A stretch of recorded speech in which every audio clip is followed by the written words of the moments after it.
This is a 3-minute introduction to the audio-described version of Kin, an original short film from Northern Ballet, inspired by the story of David Nixon OBE's Swan Lake.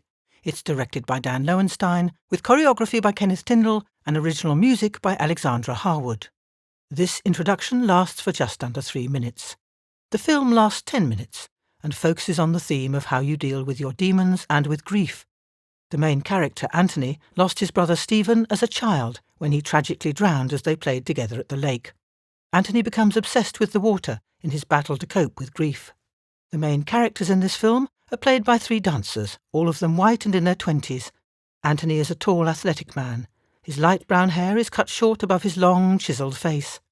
He's simply dressed in white short-sleeved shirt, above narrow black trousers and white trainers. His younger brother Stephen is equally athletic, with thick, wavy black hair swept back off his slim face and dark eyes. He's in black t-shirt and trousers. A mysterious woman haunts Anthony. Her eyebrows arc delicately above her eyes, which glow dark in her pale face. She's slender and elegant, at first in a floaty white gown, later in a jumpsuit with loose black trousers and crossover straps, which leave her shoulders and back bare. As well as the adult performers, 2 little boys, aged about 6 or 7, play together. They're clearly brothers, both with rounded faces under red blonde hair.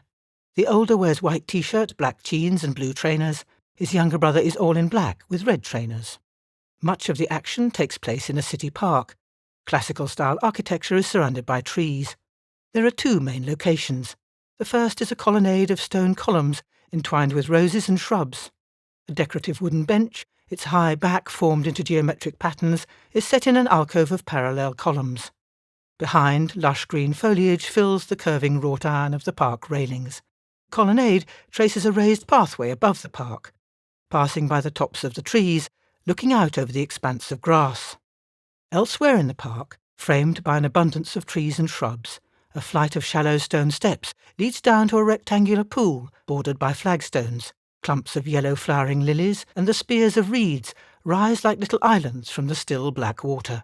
The green foliage of the trees and the orange and red of the shrubs are vivid under the moody grey sky. A few geese graze quietly on the neatly mown lawns.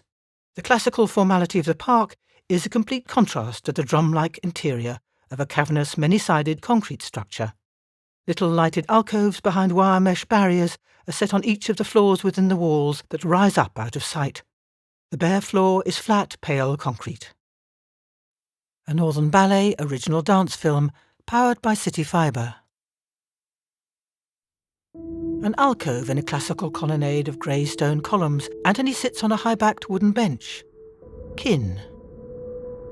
He is unmoving, pensive and compact, hands clasped in his lap, feet crossed, his eyes lowered.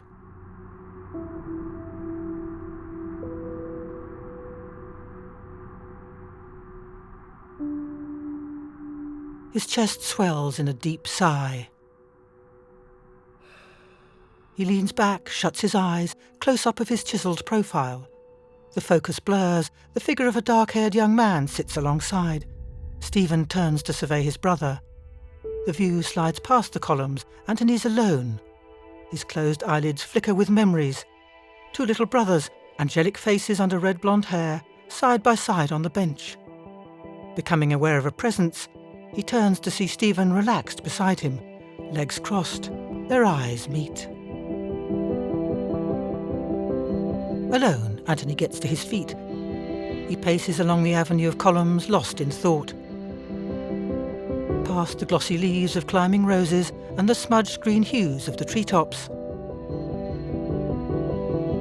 The focus sharpens on his advancing figure, his face a mask. Reality melts into a puzzle of memories and dreams that prey on his mind, sinking down through dark water, mouth open in a silent scream. He leans over a stone balustrade, looking down over the park. 2 little boys play in the sunny haze of his memory. The younger waves a wooden sword.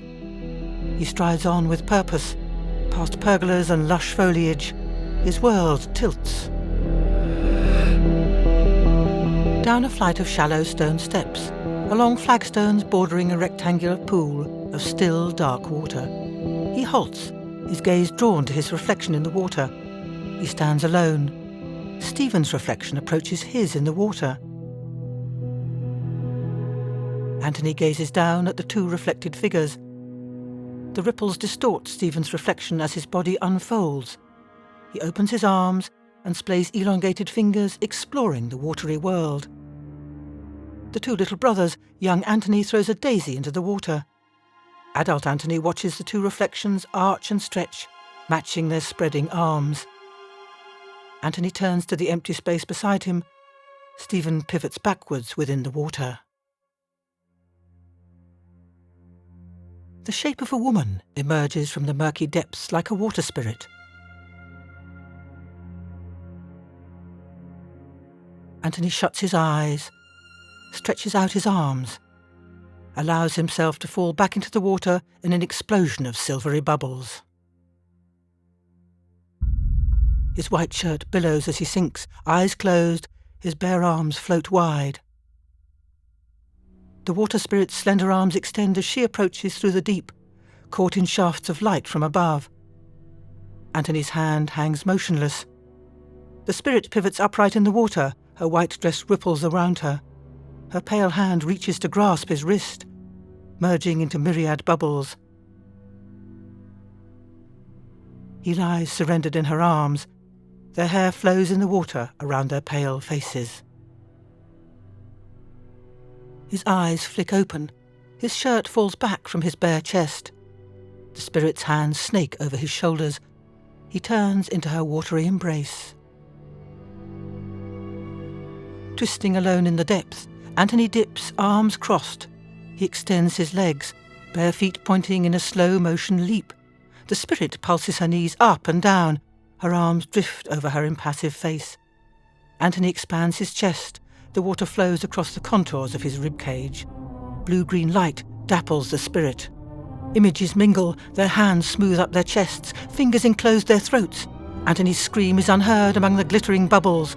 Her lips spread in an enigmatic smile. Her hand clamps over Anthony's mouth. He struggles and thrashes, fights and squirms, but nothing detaches the spirit's relentless, suffocating grip, her face an implacable mask.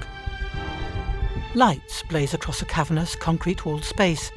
Anthony's slumped on a wooden bench. His filthy, wet shirt hangs open over his bare chest. Dreams and reality merge in random flashes. Anthony uncurls in the water. He swoops his arms past concrete walls, pulses on his knees, surges, arms flung wide. Stephen's watery reflection.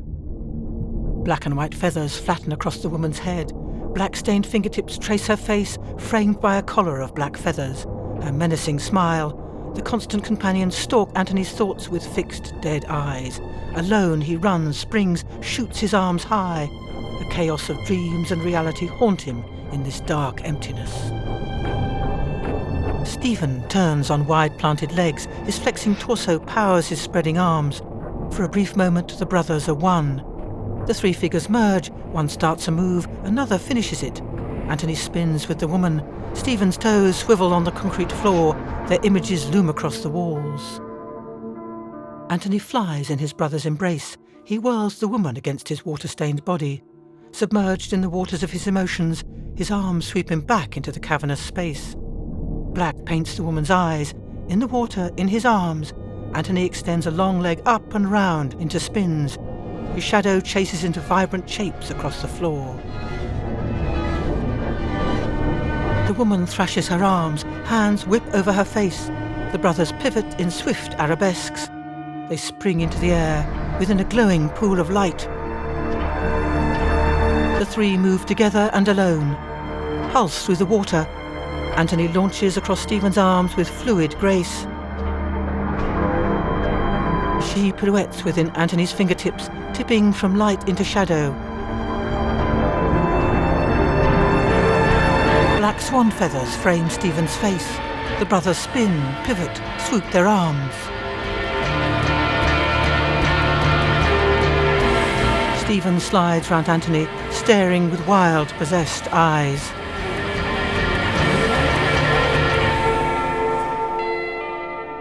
Anthony's hand reaches through the dappled blue-green water. A shoal of blood-red bubbles overwhelms his body. Oily black fingers imprison his face. Feathers float down on the upturned faces of the brothers. Glistening inky hands invade his body. The brothers press their foreheads together, Stephen's mouth opens in a snarl. Darting among the fluttering feathers, the blackness from Stephen smears Anthony's body as they entwine. Legs whip high.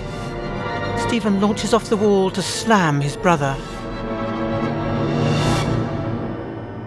Anthony slides down the wall, his stained face creases in distress. He curls up on the floor. Stephen crawls to cover him.